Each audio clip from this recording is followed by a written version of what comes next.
బట్టతలతో బాధపడుతున్నారా?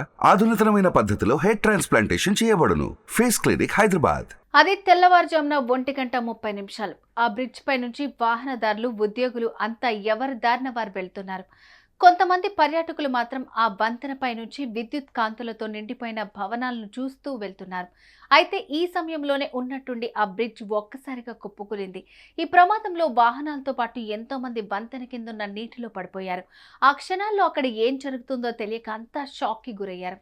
ఇంతకు ఈ ఘోరమైన ప్రమాదం ఎక్కడ జరిగింది? ఆ సమయంలో ఎంతమంది మరణించారు? పూర్తి వివరాలు మీకోసం.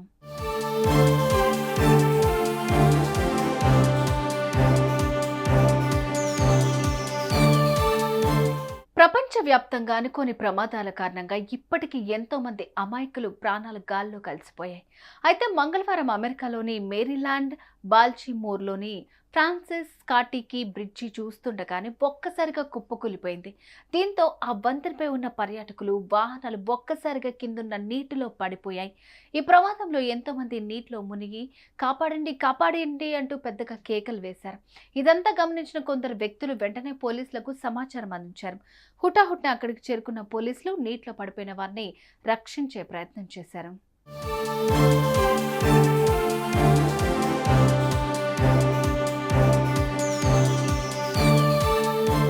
ఇక మేరీలాండ్ ట్రాన్స్పోర్టేషన్ అథారిటీ అధికారులు అక్కడికి చేరుకున్నారు. సిబ్బంది సహాయంతో అక్కడ సహాయక చర్యలు ప్రారంభించారు. కానీ ఈ ప్రమాదంలో అప్పటికే చాలా మంది మృతి చెందినట్లుగా తెలుస్తోంది.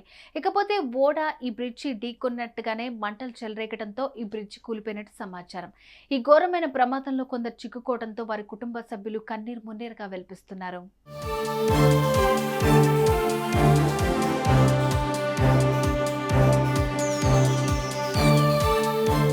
ఈ నేపథ్యంలో ఫ్రాన్సిస్ స్కాట్కీ బ్రిడ్జ్ పూర్తిగా మూసేస్తున్నట్లు మేరీలాండ్ ట్రాన్స్పోర్టేషన్ అథారిటీ తెలిపింది. ఇదే ఘటనతో ఇప్పుడు అమెరికాలో తీవ్ర కలకలంగా రేగింది. ఇక మొత్తానికి ఈ ప్రమాదంలో ఇంతవరకు ఎంతమంది మరణించారు? దీనికి సంబంధించిన మరిన్ని వివరాలు తెలియాల్సి ఉంది. అయితే ఈ బ్రిడ్జ్ కుప్పకూలుతూ ఉండగా కొందరు వ్యక్తులు సెల్ ఫోన్లో వీడియో తీసుకున్నారు.